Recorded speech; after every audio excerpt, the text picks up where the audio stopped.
Alright, guys, we have The Hills of Eyes remake.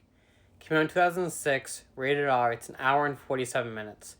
This film is actually how I first got introduced to the concept of The Hills of Eyes, and this movie completely fucked with me. Now, seeing as, I was in 4th grade when this came out, let's dive into the cast a little bit. So we have Michael Bailey Smith as Pluto.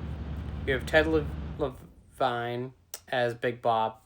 We have Kathleen Quinlan as Ethel. We have Dan Bird as Bobby. We have Emile de Ravine as Brenda.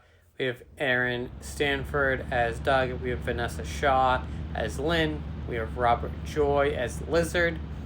And we have Bill Drago as Papa Jupiter. Now, I apologize for any of those names I butchered, because I guarantee you I probably butchered a good portion of those.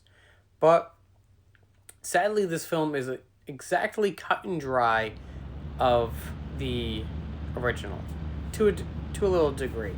So in the 2000s, it was very known in the horror genre to make sure shit was very gory. And that's where this film I guess it goes across that plane a little bit. So in the original, the hill people, they were human, but in this, they are all, I guess you'd say they're very demented, and they're cannibals. So obviously, this film is a lot more gruesome. Still has that rape scene in it. So if you haven't seen my other video and you're watching this, if rape triggers you, do not watch this. I know that it's something that's very sensitive to a lot of people. Trust me, this film is not worth traumatizing yourself again. Now, this film is kind of badass to a degree. I mean, the cast is stacked. If you end up researching any of these actors, they've been in a lot of more stuff than just this.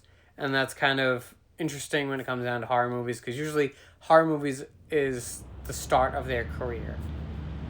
Now, with all that being said, this film is a hell of a lot more action-packed than the first one, and it is one enjoyable watch. I've met a lot of people that didn't enjoy this, but I enjoyed it for what it was. It's an action-packed, crazy aspect. I mean, the film starts off with everybody being like the government's trying to figure out where they screwed up, and then before you know it, they all get killed. And then it goes back to where the original started, where they were getting gas. Now, IMDb gives 6.4 out of 10. I give it a 3 out of 5. Like I said, it is what it is. It's an action-packed, gore, just a royally fucked up film. If you are interested in watching it and you haven't before, it is on Hulu, so I highly suggest that you give it a watch. And let me know what you think.